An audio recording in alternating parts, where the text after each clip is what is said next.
Assalamualaikum warahmatullahi wabarakatuh. Waalaikumsalam. Assalamualaikum warahmatullahi wabarakatuh.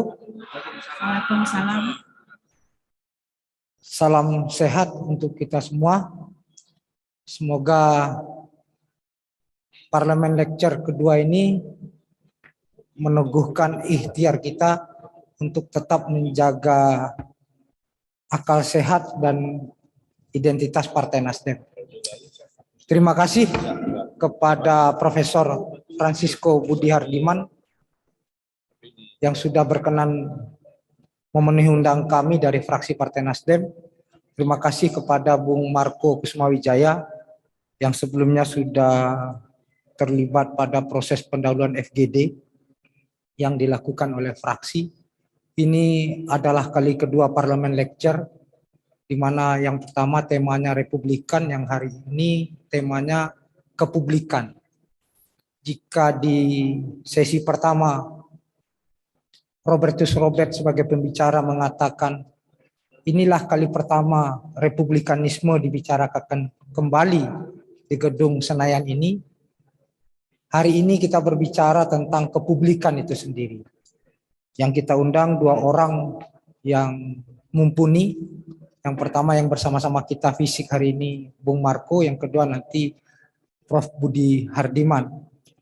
Kakak-kakak semua, Bung Marco, Prof. Budi Hardiman, yang hadir hari ini ada Kakak Farhan, anggota DPR RI Komisi 1.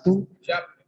Ada di Zoom juga anggota DPR lainnya, dan mayoritas di sini tenaga ahli fraksi. Ini menjadi sebuah keniscayaan, keharusan bagi kami di fraksi Partai Nasdem. Kalau tadi Bung Marco menanyakan sebenarnya kenapa sih Nasdem membahas kebijakan publik dan ruang publik, sebenarnya tidak ada hal yang asing kalau kita lihat di negara-negara lain atau dalam tradisi demokrasi yang panjang. Karena proses politik itu melahirkan dua hal, kakak-kakak semua. Satu, bagaimana merebut kekuasaan, mengelola kekuasaan, dan mempertahankan kekuasaan. Tapi yang hari ini itu cuma patah kaki, patah tangan, Bung Marco. Karena semua orang yang duduk dalam kekuasaan mengerti bagaimana mendapatkan kekuasaan dan mengerti bagaimana mempertahankan kekuasaannya. Tapi bagaimana mengelola kekuasaannya hampir patah kaki dan patah tangan. Apa bukti paling konkret? Sebelum maju pileg dan pilkada atau pilpres, semua menggunakan riset, survei, elektabilitas, popularitas. Tapi dalam proses membangun daerahnya, dalam proses menjalankan program-program pembangunan, hampir tidak ada riset base. Yang kedua, kepublikan sendiri. Ini bukan hanya semata-mata tugas negara, bukan semata-mata tugas dari negara. Tapi kalau tadi kita lihat bagaimana tanggung jawab publik, hak publik di dalamnya, itu menjadi sebuah hal yang perlu kita gali.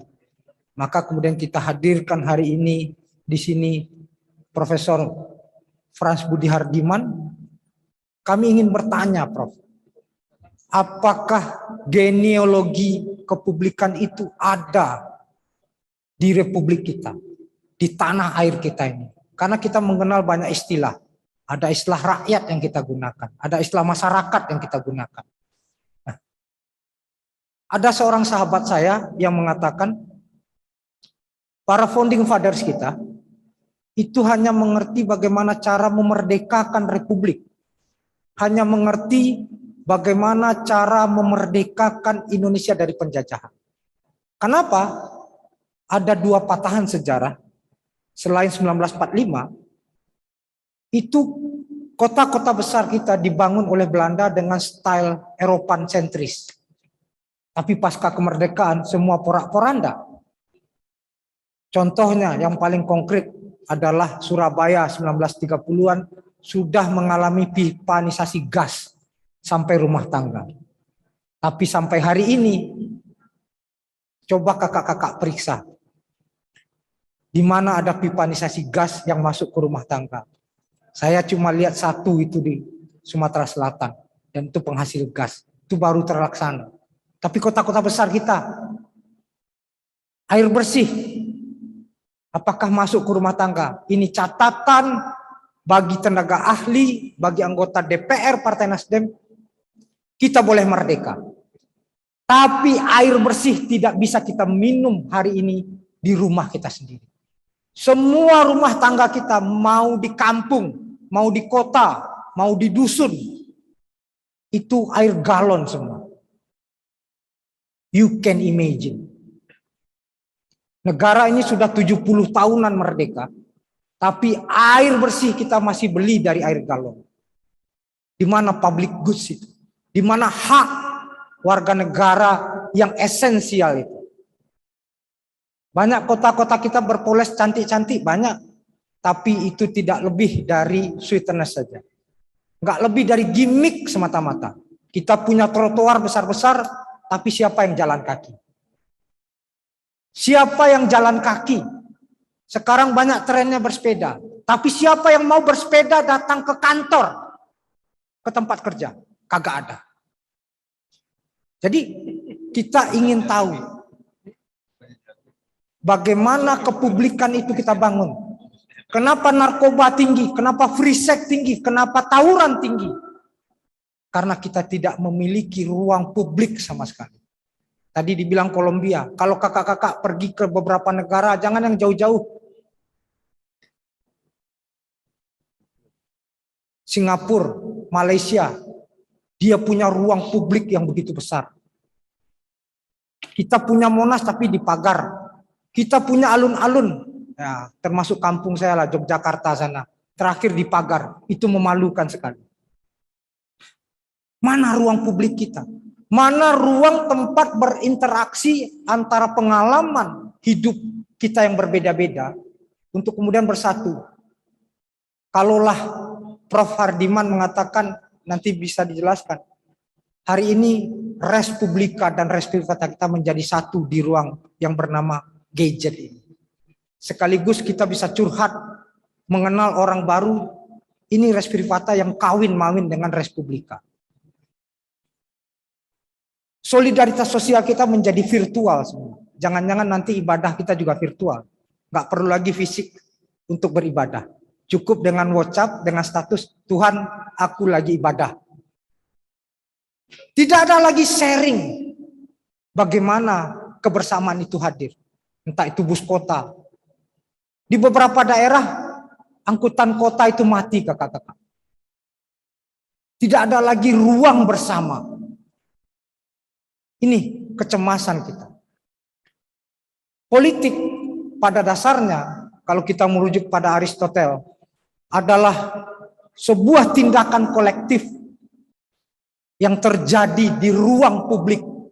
Sebuah tindakan kolektif yang terjadi di ruang publik untuk membicarakan, untuk memperjuangkan hak-hak bersama. Bukan di ruang publik lalu membicarakan kepentingan pribadi. Kan yang banyak terjadi hari ini seperti itu. Kenapa kita konsen, Bung Marco, tentang public space dan public spare? Satu, public spare. Siapa yang peduli hari ini tentang public spare kita? Dengan gampang orang ada presiden ATM, memajang dirinya pada public domain, menggunakan dengan semena-mena public domain untuk kepentingan pribadi. Air reform, saya pernah menulis, kalau ada kita mengenal land reform, tapi kita tidak pernah sadar air reform. Bahwasanya tata ruang udara kita ini, itu milik kita bersama. Hari ini dengan gampang dilapak-lapai oleh orang. Begitu ada program digitalisasi migrasi, dengan gampang orang menolak hal itu. Nah, kakak-kakak semua, kita harus punya ruang hidup bersama. Ini yang dicita-citakan oleh Partai Nasdem, bukan hanya kekuasaan untuk kekuasaan semata-mata, tapi bagaimana kekuasaan, apalagi kita yang hari ini diberikan kewenangan menjadi anggota Dewan perwakilan rakyat. Menggunakan itu dengan melahirkan kebijakan-kebijakan yang pro pada publik. Dan tidak hanya berhenti di sana. Jangan hanya kemudian kita membebek kepada apa yang menjadi aspirasi dari publik. Tapi publik itu sendiri yang juga bertanggung jawab bahu-membahu. Jadi Pak Frans, Bung Marco, dua hal ini yang ingin kami lakukan. Tidak hanya kemudian, kami ini bukan jasa titipan Bung Marco. Tadi kami bahas sama Kakak Farhan. Selama ini banyak kelompok-kelompok masyarakat datang, tolong perjuangkan ini, tolong titipkan ini. Tidak, kami tidak jasa titipan. Tapi kami menyediakan diri untuk berjuang hand in hand, bergandengan tangan bersama-sama. Karena sebuah kebijakan tidak hanya berhenti ketika dia jadi undang-undang. Sebuah aspirasi dia tidak hanya berhenti ketika sudah diundangkan. Tapi dia memiliki tanggung jawab kolektif. Bagaimana dia berjalan. Yang terakhir kakak-kakak semua, kita ingin membangun keadaban publik. Bagaimana banalitas, brutalitas. Kita lihat bagaimana lalu lintas kita cerminan yang paling kasat. Itulah banalitas keadaban dan masyarakat society kita. Senggol bacok, siapa yang lebih cepat sampai. Tidak ada keadaban yang bisa membangun peradaban kita bersama-sama. Kita harus mengedepankan benar memperjuangkan yang namanya public space dan public sphere. Ini komitmen kita Partai Nasdem. Politik bukan hanya perkara jabatan, memenangkan dan mempertahankan, tapi kita merestorasi. Politik harus dipimpin oleh ide, bukan hanya oleh bisnis yang usual. Sekali lagi, merestorasi ide, imajinasi kakak-kakak. Dari Sabang sampai Merauke tidak ada ruang publik yang bisa memanusiakan kita untuk bisa bermain bersama keluarga. Ya, yang ada dagang kaki lima, dibuat trotoar besar-besar, tempat parkiran angkot gitu. Gak ada yang mau berjalan. Ini yang menjadi prihatin kita Pak Marco. Ini baru awalan dan ini baru ice breaking. Perjuangan sesungguhnya masih panjang. Sekali lagi terima kasih untuk kakak-kakak yang sudah ada. Terima kasih Kakak Farhan, terima kasih Kakak Yuli. Assalamualaikum warahmatullahi wabarakatuh. Waalaikumsalam.